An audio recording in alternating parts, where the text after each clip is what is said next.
this is not just about this referendum. It raises issues really in a much more general sense, and that's what our panel will be looking at. So our first speaker today is James Lawless, TD.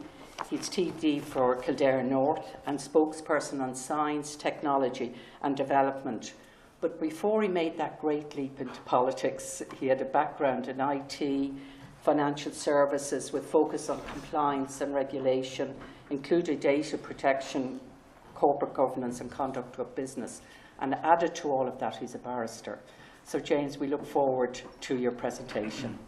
Thank you very much. Thank you, Joyce, and look forward to hearing everyone's questions and contributions later on.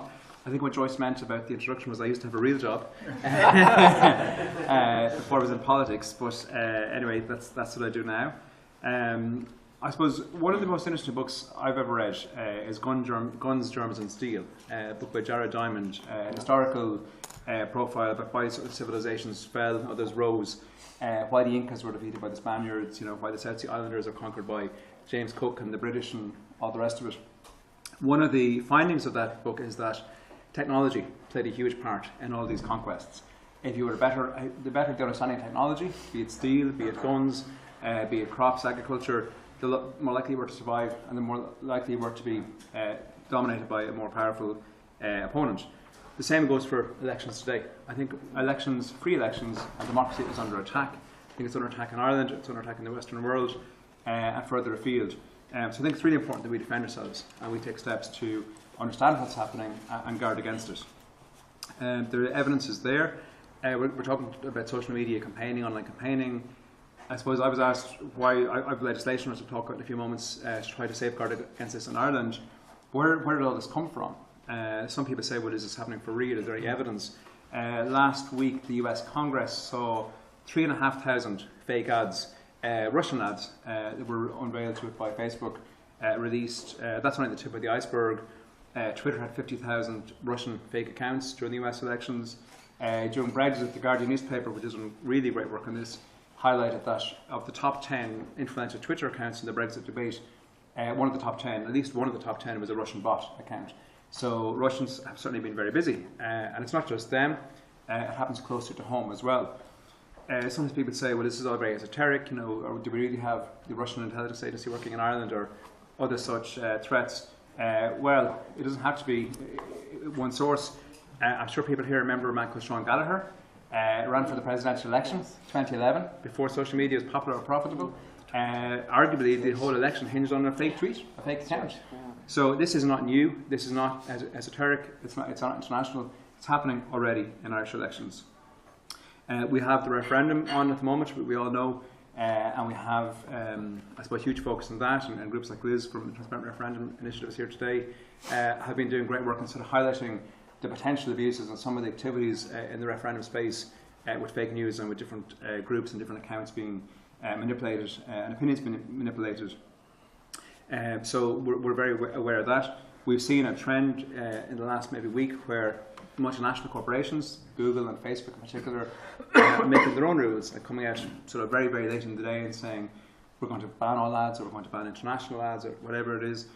I think this is a step forward, but I think it's probably too far in the case of Google. But I think we shouldn't be leaving it to global companies to decide what our electoral laws should be about. I think it's also important that we're very balanced with how we do this, that we make sure all sides get a fair hearing or a fair dishearing, as the case may be. It was interesting when Trump was elected, one of the first things that he said, and I confess I'm not a Trump supporter, so I might be a little bit biased, but he came out and talked about fake news being a problem. Like, this guy just won an election because of fake news, but it's not unique to any one side in any particular context, I suppose, is the point. And I think it's important that as legislators or as potential regulators, that we bring people with us across the spectrum, that it's not seen as being done to one side or another's advantage, that's something that applies everywhere. But it's very insidious. It happens, if we look at the patterns that we saw in the American election, some of the types of advertising that we saw, much of it was divisive. A lot of the advertising, the fake advertising, wasn't supporting a particular candidate or a particular campaign. It was actually about voter suppression, about sowing dissent, about polarising issues, race, immigration, social issues, kind of what we call wedge issues. And they were being driven up by opposite sides in many cases, were being promoted by the same agents. Again, trying to sow division and trying to manipulate people. And I guess what they were doing it on, we know, was because of people were being micro-targeted because they had surrendered their data to the companies, to the platforms, which then could be resold to advertisers. In the case of Cambridge Analytica and the Kogan app, in a dishonest way because it was gathered without consent. But in some cases, people actually did give consent and did fill in forms, they did fill in surveys, which led to their data being manipulated. So their hopes, dreams, thoughts, ambitions were out there for advertisers to micro-target. And we had a discussion about this earlier on, saying, it comes up a lot, is that such a bad thing? What's so bad about micro-targeting? And one way we've always had it, everyone had a supermarket loyalty card. Was it 20 years ago, it was Super Queen at the time, or Tesco had their cards. We swipe every week and maybe we get a discount the following week on a brand of our choice. If we fly on an airline, we have a frequent flyer, frequent air miles type arrangement. So again, it's not new and it can be beneficial, but there should be free and fair consent. We should know what we're doing, we should know what we're signing up to, and we should be brought into that. But there are difficulties with it. The first thing is, because we don't have any regulation in that space, we have the issue of what we call equality of arms, which means that the highest bidder can actually buy democracy. So the election is available to buy. Whoever can put most money in the platform, whoever can mine that data to the greatest extent, whoever can run advertisements to the greatest extent, is flouting all the rules around campaign spending, campaign donations, campaign finance. And the reason those are there in the first place is because we as a society, as many societies, have a principle that you cannot buy an election, that the highest bidder, the highest resources, should not be able to just spend their way to it. The second issue is transparency. I think people have a right to know who is trying to influence them. If somebody's trying to, be they small or big or bidding high or low, if somebody's trying to influence you in an electoral outcome, be it change the constitution or electing a new government or a new president, you have a right to know who that is.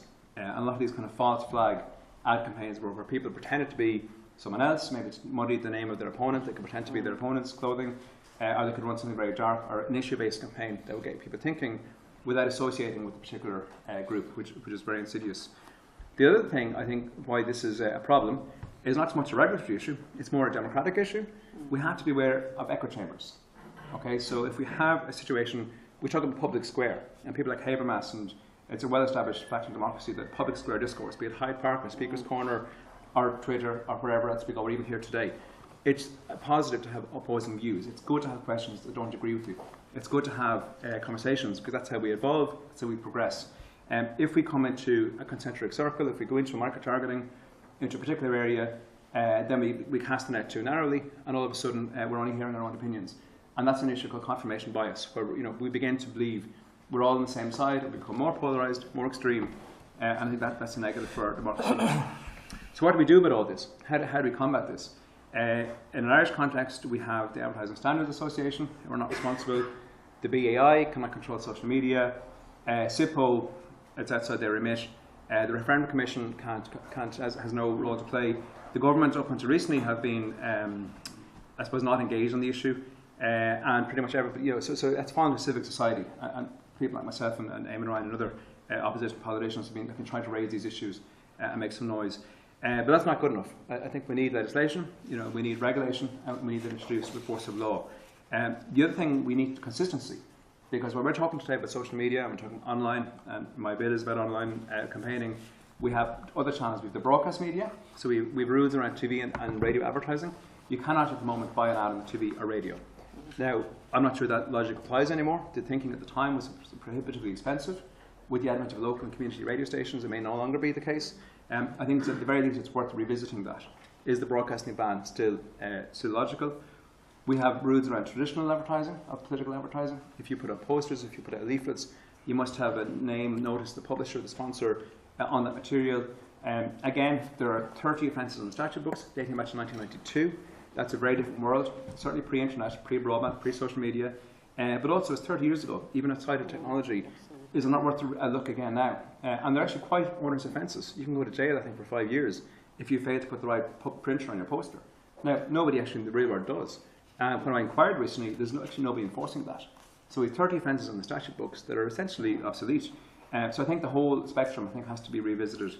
Personally, I'd favour a cap on election posters. I wouldn't ban them, but I'd cap them. There's no need for thousands of them to blight every lamppost in Ireland every election. So there's a couple of things we can do. It is important that whatever measures we take are ideologically neutral. I talked about bringing people on board and having people with us so that they don't favour any one side. It's also important to be technology neutral. And we saw with the Google ban, which came into place in ads in the referendum, which kicked in last week, there's evidence yesterday, that there's other platforms already hosting the same ads, on the similar spaces. So any regulation cannot be specific to Facebook or Google or Twitter or any provider. Technology moves quickly. Today's Facebook is yesterday's Bebo. Things move on. So it has to be technology agnostic across the board.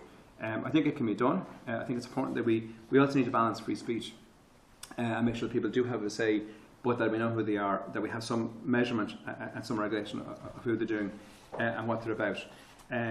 So a final thing I think that is worth looking at is fact-checking. We have, I think the journal.ie were the first to do it. I think Facebook have partnered with them recently in terms of fact-checking. Fact-checking sites can be very helpful for the advent of fake news, that people can challenge a particular claim and have an expert review it. But I don't think they're a panacea, because one person's fact check is another person's biased opinion. So I think it's really important that we stand back from that. I think there's many other things we could do. We could look at the one thing I mentioned before was the current rule is applied 30 days before a vote. We all know 6 months before a vote people are campaigning. 6 weeks before a vote. But even the current very modest limited rules that we have only kick in with months to go. I have legislation before the Dáil. The opposition parties all supported it when it came before the House before Christmas. It's moved very slowly. The government, I understand, are coming on board. It won't be out in time for the referendum, but we have many more votes. We have up to 6 to 10 referenda expected over the next 12 months. We have local elections, European elections, general elections probably over the next 12 months as well. It's really important to get it right. If you look across the international scene, the Honest Ads Act in the US is a similar piece of legislation. Speaking to American colleagues recently, American counterparts, the Democrats are advancing that, the Republicans are blocking it. It probably won't advance in the near future. Germany has attempted to do this. They've taken a slightly different approach. They've tried to censor free speech. Fake news, but there's a free speech issue there. They're talking about hate speech and how do you define that. More difficult to do. So the American company, legislators are looking at this. The Canadians have tried to do it, but more or less given up. They said they can't do it. So it's possible. I think it would be great if we did. Ireland could actually be the flag bearer here. We have my legislation, with amendments and cross-party. It doesn't have to be, all about my proposals. But if that legislation gets through the House, which it may very well do later this year, there's no reason why Ireland couldn't actually be the flag bearer and actually have the opportunity to get it right. And just to finish on a what if, and it's a positive story for Ireland. Could have been a positive story.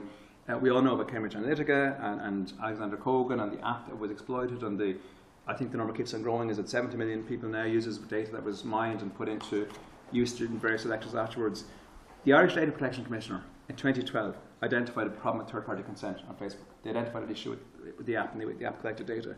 The Irish DPC flagged that to Facebook. Facebook didn't act. I think they acted 2 years later. If the Irish DPC had been listening in 2012, Alexander Kogan couldn't have ran his app out of Cambridge University in 2013. Cambridge Analytica couldn't have mined in 2014. Brexit may not have happened in 2016, and maybe Donald Trump would still be doing hotels. So look, listen to Irish people, I suppose, is the message, and maybe we could be a trailblazer in this space. Thank you very much.